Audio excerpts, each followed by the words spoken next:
Locked inside this rubble are gems of incomparable beauty and value. They're the world's oldest substance and are made almost entirely of carbon. Diamonds, transparent stones that come from the center of the earth, the sea, and the sky. Now, diamond mines on Modern Marvels. From above, it looks like the landing site of an enormous UFO.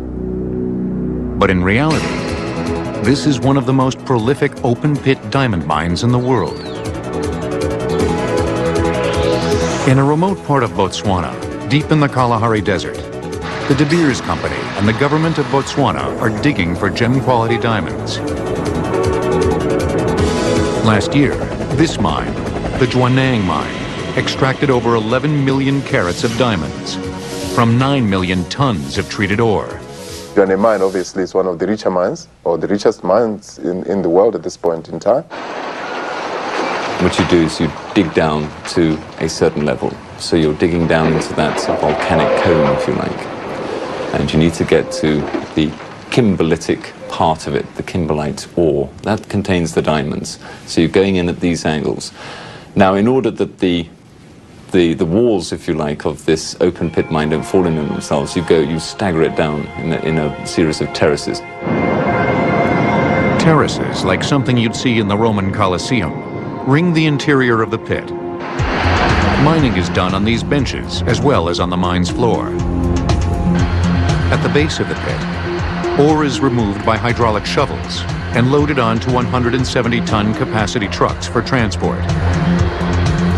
Waste material is trucked to dumps. Diamond-bearing ore is transported to a crusher. Experts say that 250 tons of rock are mined for every diamond that's recovered. Once the open pit is exhausted of diamonds, explosives are set to break up the hard rock, and miners go underground. In bedrock adjacent to the funnel where the diamonds are, miners sink a vertical opening called a shaft. Horizontal tunnels join the main shaft to the working areas. Drilling takes place toward the diamond-bearing ore. Rock between the tunnels is blasted, removing the support from the overlying ore so that it caves in. Now the pieces of rock are small enough to be removed from the troughs at the production level. Here, the rock is broken and transported to underground crushers before being carried to the surface. Conveyor belts, which were first used in the 1920s, move the ore out of the mine. The first stop is the main treatment plant, where the crushed ore is washed and screened. Next, the concentrate moves onto a building called the aquarium. This three-tower building consists of a floor for sorting, a floor for recovery of diamonds, and a bulk acid holding plant. From this point, the ore moves around in sealed containers. The rule here is, what can't be seen can't be stolen. Our first principle was to actually separate people, a physical separation of people actually from where there was a high concentrate of diamonds. Our process is actually hands-off. Automation has actually ensured that happens. Using high-technology equipment, rough diamonds are automatically sorted, cleaned, sized, weighed, and packaged. Hidden surveillance cameras monitor the entire operation. In this control room, men track the flow of material by computer and watch for a security breach. They can see which doors have been opened, at what time, and for how long. Employees are photographed each time they go through a secure area. In high-risk areas where a diamond might be swallowed, they're also X-rayed. Once the diamonds are fully recovered, they travel by overhead conveyor through the plant and into an area so protected, it's off-limits to film crews. Why all this fuss over an element that is totally carbon, just like the graphite you find in a pencil? Because diamonds have been treasured by mankind for over 3,000 years. And because $7 billion worth of raw diamonds are sold every year. That translates into $50 billion worth of jewelry. But of the millions of diamonds purchased each year, few new owners know their rock's true history.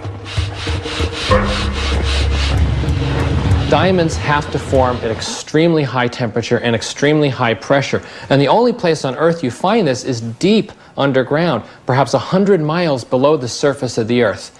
And there carbon atoms slowly come together. They form larger and larger crystals. We know that some of those crystals may be the size of a soccer ball or maybe a watermelon even. Over billions of years, at intense heat and unimaginable pressure, diamonds crystallize miles underground. They hitch a ride to the Earth's surface inside a carrot-shaped funnel called a kimberlite pipe. Kimberlite pipes contain minerals, including diamonds. Small volcanic explosions hoist the pipe to Earth's surface at Mach 1 speed. The famous pipe in Kimberley, South Africa, discovered in the late 1800s, was 450,000 square feet across and 3,500 feet deep. Our knowledge of diamonds was acquired slowly. In 1772, French chemist Antoine Lavoisier shattered the myth that diamonds couldn't burn. He focused the sun's rays through a big circular lens and trained it on a small diamond sitting in a glass bowl filled with oxygen. And lo and behold, after a couple of minutes, the thing began smoking. Then it began smoldering, and then after a while, it was just a little pile of cinders, ashes to ashes, just like people. He discovered that diamond converted to carbon dioxide, and yet he never made that next step, the step that would suggest that carbon was what diamond is made of, that diamond is simply a pure form of carbon. The discovery of what diamonds are composed of fell to British chemist Smithson Tennant in the early 1800s. He took a very carefully weighed amount of diamond on the one hand, and then took the same weight of graphite or of charcoal on the other hand, and burned each of those in the way that Lavoisier had done, and showed that in each case you produce exactly the same amount of carbon dioxide. That proved beyond any doubt that both diamond and this black graphite, the soft material of pencil lead, were chemically identical, even though they looked so completely different. The birth date of a diamond remained a mystery until the 1880s, because carbon, beyond a certain age, can't be dated. Then, scientists learned to date trace minerals found inside the ancient stone. It was discovered that diamonds were actually often much older than the kimberlite which they were found. Kimberlite is just the host of diamonds, the vehicle to get diamonds to the surface of the Earth. At 3.3 billion years of age, diamonds are almost as old as Earth itself. The first diamond miners in India, in the 4th century BC, only saw a glittering curiosity. Miners digging in the Krishna River gravel of southern India thought diamonds grew in the sand. After the rainy season, people would just flock to the riverbanks and begin sifting sand or whatever kind of material was there for diamonds. Rough diamonds, which look like pieces of dirty glass, were thought to have magical properties. These ran the gamut from bringing dead animals back to life, to telling whether your mate was committing adultery, to making the wearer invisible, to giving you courage, to putting out fires, anything you could imagine. India's diamond production reached its zenith in the 16th century, with a maximum output of between 50,000 and 100,000 carats. But that volume was almost eclipsed by the discovery of great diamond deposits in Brazil in 1725 on the Rio dos Marinos River. Using a wooden washing pan, fine sand and clay was flushed away, and the diamonds were picked out by hand from the remaining heavy minerals. Between 1730 and 1822, it's estimated that Brazil produced almost 3 million carats of diamonds. Neither Brazil nor India would come close to the flood of diamonds found in another remote part of the world. Next, the Great South African Diamond Rush. In the 16th century, lovers wore scribbling rings made of diamond. They were used to etch romantic notes on window panes. Diamond Mines will return on Modern Marvels. We now return to Diamond Mines on Modern Marvels. In 1866, the Great South African Diamond Rush made world headlines. It began when 15-year-old Aramis Jacobs spotted a transparent stone on his father's farm on the south bank of the Orange River. That stone was a 21-carat diamond. People just rushed to South Africa. And at that time, transportation was not very good, so it took them about 3 or 4 months to get there. Within a year, a feverish mix of American veterans of the Civil War, Eastern and Western Europeans, and Canadians swarmed the Cape of Good Hope to mine diamonds. The black diggers were basically hired labor, and they were sent in to do the dirty work. And it's not that the white guys didn't do the job too. Everybody was out there in the flies and the sun and the sewage. Diamonds were hand-washed from the alluvial or riverbed pebbles. What happened after that was people began fanning out into the backcountry, away from the rivers, in hopes that they might find diamonds there. And indeed they did. In 1869, the practice of dry digging for diamonds was born. These images were filmed by Thomas Edison in Kimberley, South Africa in 1917. The deeper they dug, the more that it appeared that the diamonds had come from below, not been washed from above, and that perhaps this was the mother rock. 20 miles north lay a farm owned by Dutch settlers named De Beers. On their property, miners found large rough diamonds like nothing they'd seen before. Thomas Edison captured on film the area miners named Kimberley. It was a boom town. A 17-year-old Englishman of delicate health but with a wealth of ambition joined his older brother at the claim in Kimberley. The boy's name was Cecil Rhodes. I think people will remember Cecil Rhodes as two people, really. One, he was a great adventurer. He certainly was very active in expanding the territories of the British Empire at that time. But also he'll be remembered as being a great entrepreneur. And a man keen on not becoming a miner. It was extremely dangerous. Many people were killed. There are eyewitness reports of huge piles of rock rumbling down the hillside and burying miners. Sometimes the neighbor would find his predecessor's body somewhere in a shaft. There were hundreds, perhaps thousands of individual diggers there. It was a very chaotic scene. Imagine, if you will, something like a gold rush kind of era. It was a real Wild West town. The only thing that could have made it more dangerous was the use of dynamite, which would come into use in 1900. The land was divided into 31-foot square prospects. Roadways separated the claims. It is said to be the largest hand excavation in human history. The works of ancient Babylonia and Egypt not accepted. With thousands of feet honeycombed with pockets, the yellow earth of Kimberley began to give way. Everybody was getting flooded out, so Cecil Rhodes got a hold of the only pump for about 600 miles around and rendered it out and made a fortune. Frequent cave-ins smothered hopes of easy riches. As miners gave up, they sold their claims to Cecil Rhodes. It was amongst this chaos that Cecil Rhodes saw that the best way of taking this industry forward, and without it destroying itself there and then, was for all the producers to come together. By the age of 27, Rhodes was the largest mine owner in Kimberley. As for the brothers De Beers, they sold their farm for a mere £6,000, leaving behind only their name. Cecil Rhodes borrowed the De Beers name when he squeezed out his only real competitor, Barney Barnato. The strategy used by both sides was quite different because, on the one hand, Barnato actually had more money than Rhodes at this time. Rhodes pushed for a partnership with Barnato. A financial battle ensued, and ultimately Rhodes won the day. He merged the holdings of both men into De Beers Consolidated Diamond Mining. With Rhodes' subsequent purchase of the now famous Deutspan and Bulfontein diamond pipe mines, Rhodes controlled more than 95% of the world's diamonds by the turn of the century. To ensure the present and future value of diamonds, Cecil Rhodes began a movement towards centralized control of their production and release, a move that had no precedent in world economic practice.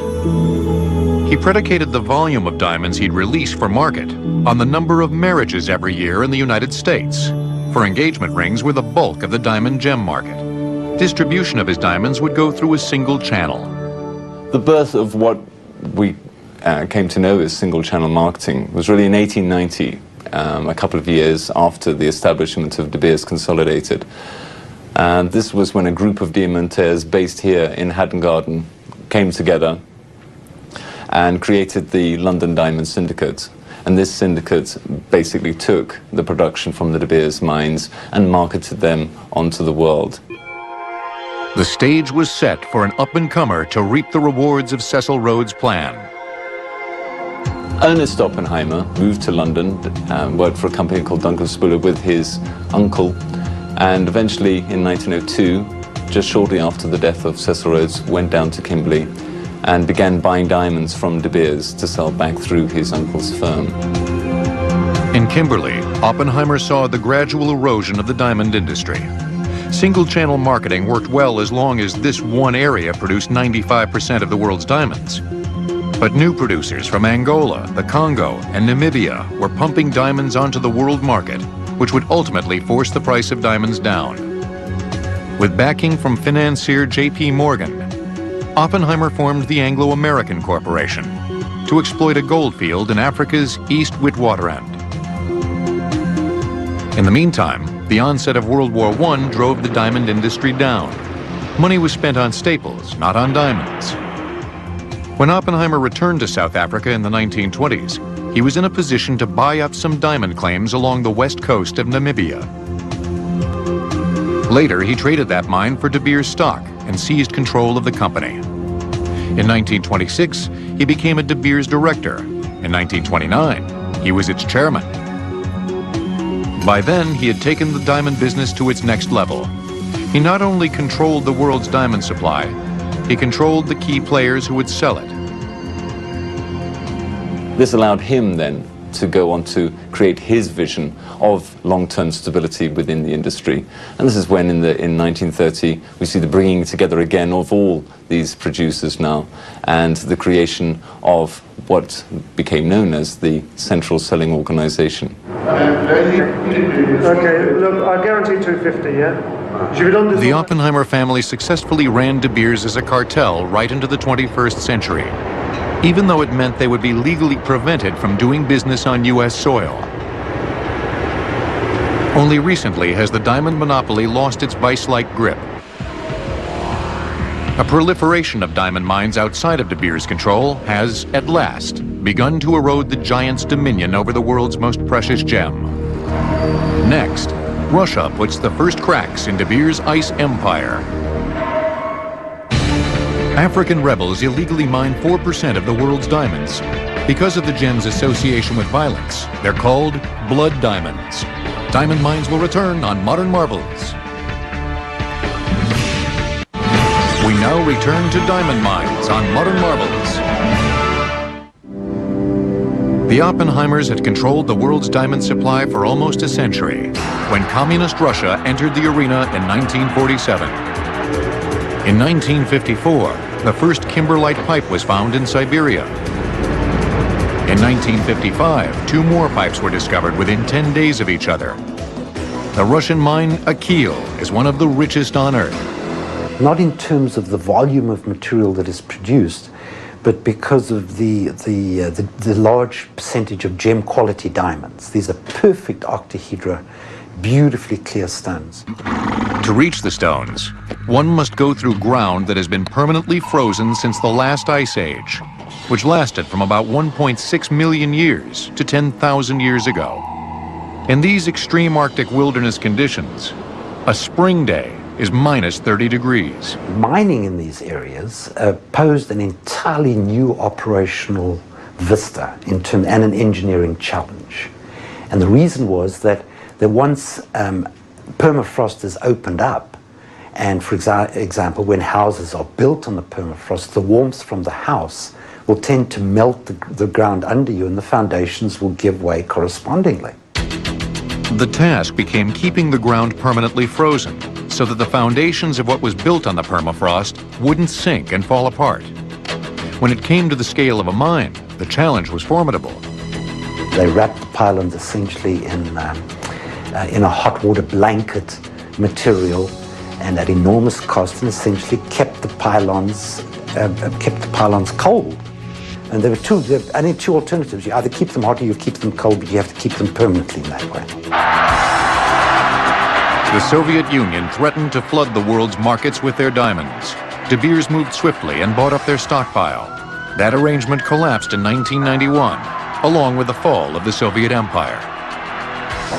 While some portion of diamond production remained with De Beers, a percentage is now sold outside the De Beers cartel, weakening its position as the only true supplier of gem-quality diamonds. The latest entry into the multi-billion-dollar diamond industry is Canada. Back in the late 1970s, a British Columbian geologist started taking samples in the tundra of Canada's Northwest Territories. Skeptics thought he was mad as a hatter. But Chuck Fabergé was a true Indiana Jones. He followed kimberlite trails until he found their source at the bottom of a lake. In 1985, I was collecting a sample just right over there on that esker, and we took the sample back to the lab in Kelowna, and we found it had about 5,000 kimberlitic pyros and 1,700 chrome dioxides, which are minerals that come out of diamond-bearing kimberlites. With money borrowed from working-class friends, Fabergé and fellow geologist Stu Blouson staked out an area just smaller than Rhode Island. After years of failure and often on the brink of bankruptcy, in 1991, the stubborn geologists struck it rich. Now in partnership with BHP Minerals, a huge mining company, the Canadian mine known as Ekati is providing close to 4% of the world's diamonds by weight and 5% by value. The gems coming out of Ekati are some of the highest quality gem diamonds in the world. These kimberlite pipes are under lakes. To prep them for mining, they're emptied of fish and then drained. Basically, you just dig a big hole, and you dig a hole that's wider than the pipe, of course, because you have to go down and you have to have a roadway to go down into this thing. Using a steam shovel about 3 stories high, tons of diamond ore is scooped up from the former lake bed and dumped into a huge truck. At a nearby plant, the ore is run through a series of sieves and rollers and other equipment that crushes it up. They don't want to crush it up too much, of course, because they'll crush any diamonds in there. In a final step, the heavier diamondiferous material is put through a device which X-rays every little particle as it goes down a conveyor belt. The diamonds will fluoresce, but diamonds aren't all they X-ray. They do everything from X-raying your laptop computer and your boots to putting you through a little airlock device which takes a look at your body just to make sure that you don't have any diamonds on you. Fabergé and Blouson's early shoestring investors are now millionaires, and the geologists each have a net worth close to $500 million. They're still wearing the same ratty old shoes and pants. They're in some ways not touched at all. Where are diamonds found? An obvious answer is around a kimberlite pipe. But once that kimberlite host weathers, diamonds are found in riverbeds and the sea. In 1961, a Texas businessman explored shallow water sea mining adjacent to the coastal strip north of the Orange River, known today as Namibia. In 1967, De Beers took over from this early prospector and began taking samples. By 1970, they were able to sample sediments in water of up to 656 feet. Their efforts led to the discovery of a diamond deposit in the Atlantic Ocean on the middle continental shelf. The diamonds had been carried to the Atlantic as the land surface eroded over millions of years. Within 10 years, De Beers had recovered over 400,000 carats of diamonds from the sea, mining at a maximum depth of 500 feet. The first challenge in deep-sea mining is removing the gravel from the seabed. The gravel in which the diamonds are preserved or concentrated is literally sucked up as a vacuum cleaner would suck up material. De Beers mining ships are converted oil rigs with a hole in the middle of the boat. And it was through that the suction mechanism is put and then lowered onto the seabed, and the gravel is then brought up into that. that's partially concentrated, which is the great advantage of that ship. The initial concentration is done on board, the waste material is thrown overboard, and the ship progressively moves up and down. There are two methods to suck gravel from the sea. The horizontal system uses a seabed crawler. Gravel is brought onto the ship through flexible slurry hoses. The vertical system consists of a large diameter rotating drill bit. The system actually lifts the gravel from the seabed to the ship. It's possible to go back to the same primary holes, Nori holes as they're called, in which are irregularities in the basement of the sea floor, and these are recharged after a big storm, and they're recharged with diamonds, and so they can go back again periodically, suck the material up, and it will be diamond bearing again. On board, the gravel is separated into 3 sizes by a screening process. The smallest size is mostly waste quartz and is discarded. The largest size rarely yields diamonds and is washed overboard from the ship.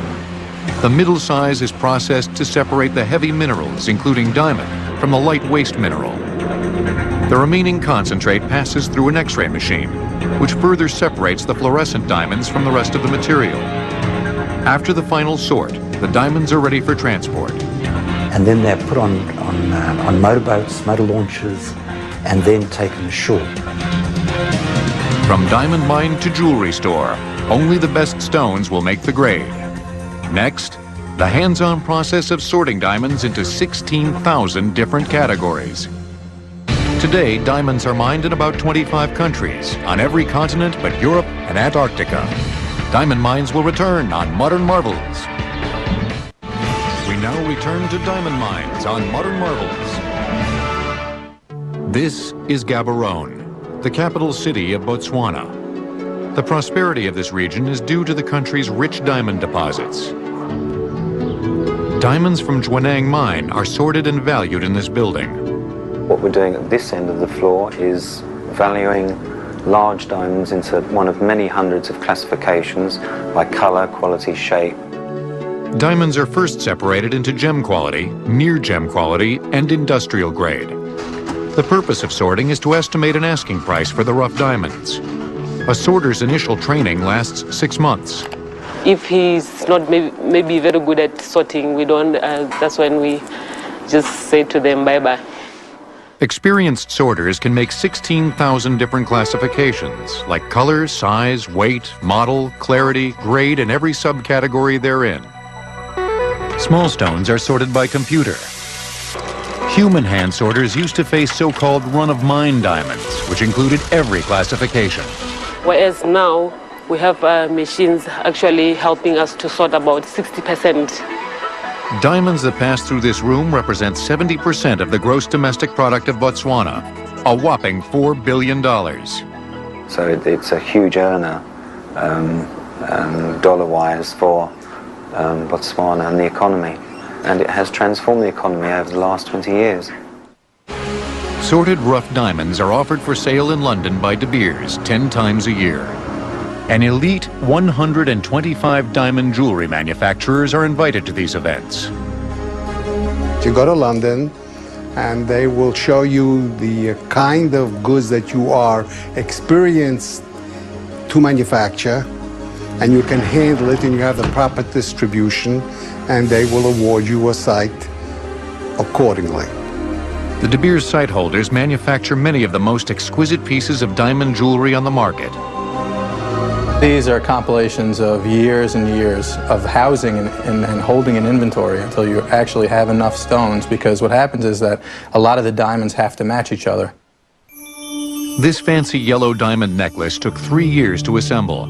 Its yellow color comes from traces of nitrogen. The color increases its value. It wholesales for $1.2 million and retails for $2.4 million.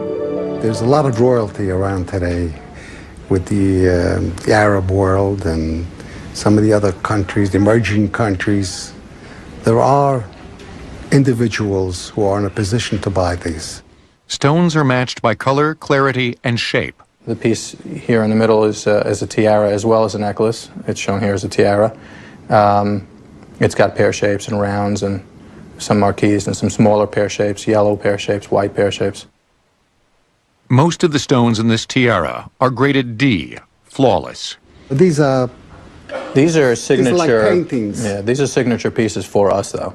People will recognize that there's only a few select companies in the world that can assemble something like that. The metamorphosis from rough-cut diamond to gemstone begins in the expert hands of the diamond cleaver. Each diamond is cut to maximize the weight of the stone while still ridding it of flaws. Smaller diamonds of lesser value are often cut by laser. So if you see something inside of the stone that's not going to look good in the main stone, somehow you want to, saw that off or cleave it off and make two stones. But always you're trying to look for the biggest, the best stone. You got to let the stone tell you what it wants to be made into. Diamond cutters apprentice alongside a master for 5 years. Harvey Lieberman trained with his father. Now I'm going to take this rough stone. It's approximately 8 carats. Nothing's been done to it as of yet. And what I'm going to do is make an initial facet on where I think the largest surface area is on the top of the stone, called the table. I'm going to set it in cement like that. Find the where the grain is on the stone and put it down on the wheel. The first patent on a diamond wheel was issued in 1878. The wheel then looked like it looks today. To cut a facet requires something as hard as the diamond itself. Master cutters use diamond powder. This is loose diamond powder. I'll take the diamond powder and you either apply it with some glue or some linseed oil and work it in with another diamond. So one part of the wheel will cut the facet down here. When the diamond is finished cutting, when I'm done with the facet, I want to take off the rough lines off of the surface to get a good polish, as you might see on a certificate, and have the certificate read very good. And then I'll start to polish it up here. This is a much finer powder on the top of the wheel, and that'll polish out the facet. Diamonds, like wood, have grains. Because diamond is a fairly clear material, it isn't always obvious where the grain is. It's the hardest surface, natural surface there is, so it is, if it doesn't want to cut, you could be in for a difficult day. While most other stages of the diamond industry have changed with technology, the art of cutting remains in the master's hands. I'm sure the day will come when computers will be able to do it all, and they won't need me, but I think I'll be long gone by then. Down the street from the Manhattan offices of Lewis Glick & Company is the Diamond District. High above the stores on West 47th Street is a small, dimly lit fortress known as the European Gem Lab. Here, gemologists put cut and polished diamonds through a series of tests. In the end, each stone is given a certificate of authenticity that includes the stone's unique characteristics. In a professional gemological laboratory, we use zoom binocular magnification to locate external and internal characteristics that determine the clarity grade of a diamond. Identifying characteristics that can't be found under 10-power magnification are disregarded. Diamonds without inclusions or external characteristics under 10-power magnification can be graded as flawless, and they are very, very rare. Color grading involves comparing an unknown diamond to a set of master color stones that have been previously graded against an international standard. Next is the black box. Here, gemologists grade the fluorescence strength and color of a diamond. This scientific machine is the Sarin Dimension Proportion Analyzer, another way to identify the diamond.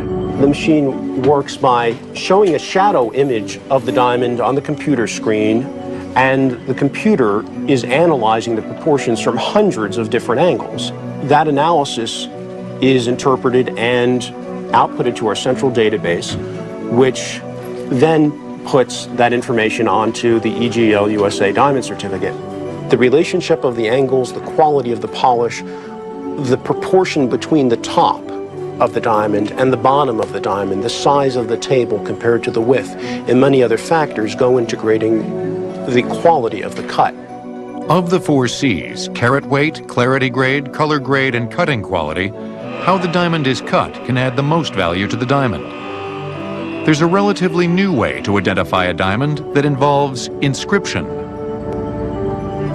What we're looking at right now is a technician typing in certain characters that will be inscribed with a special laser on the girdle, the thin edge of a diamond. The letters are so minute, they cannot be seen with the naked eye. The machine is capable of inscribing just about anything. As a matter of fact, we can accurately reproduce logos, company logos, corporate logos, personal insignias, family crests if you want. For security purposes, some merchants request social security numbers. Lovers request terms of endearment. The laser itself operates in the ultraviolet region of the spectrum, which means there's no burning taking place of the diamond. It's perfectly safe for the diamond. We can engrave a human hair with this. We chose to inscribe this 5-carat diamond with our own name. A diamond like this would retail for around $93,000. But what if this diamond had been made by a machine? Next, real diamonds made by man. Diamonds are nicknamed ice, not only because they look like it, but also because they're a great conductor of heat. Put a big enough diamond on your tongue and it'll feel cold. That's because heat is being drawn away from your tongue. Diamond mines will return on Modern Marvels. We now return to diamond mines on Modern Marvels. Ever since Smithson Tennant unlocked the secret that diamond is carbon, scientists have tried to make a diamond out of graphite. It took 150 years before they got the job done. To make diamonds, scientists in the laboratory have to mimic the deep earth.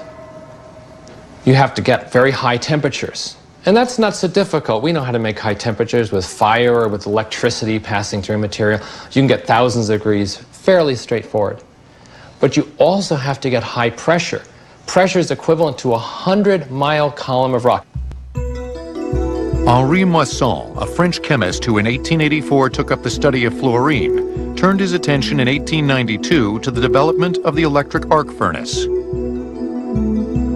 In an experiment involving carbon, Moisson claimed in 1893 to have synthesized diamonds in his furnace. He went on to win the Nobel Prize.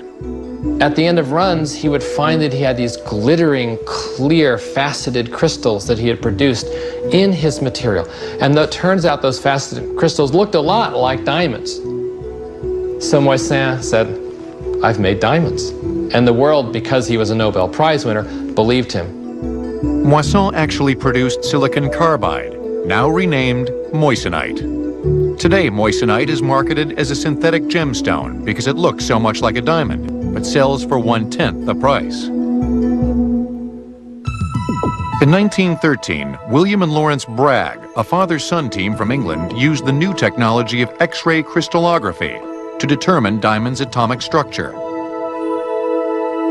Building upon that knowledge, a Harvard physics professor began to take every material he could get his hands on, from water to wax, and put it under tremendous pressure.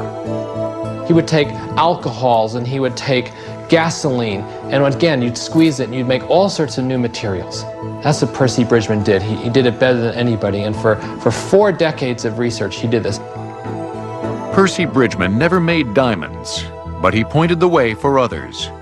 After World War II, the can-do generation that had built the bomb decided to put together a team at General Electric and figure out how to make synthetic diamonds once and for all. It was called Project Superpressure. The General Electric team featured 4 lead scientists. And of those 4, the most outspoken, perhaps the most brilliant, and certainly the most bitter is Tracy Hall. Tracy Hall didn't share his teammates' theory on how to make the best high-pressure device. The team wanted to use steel. Hall wanted carbide.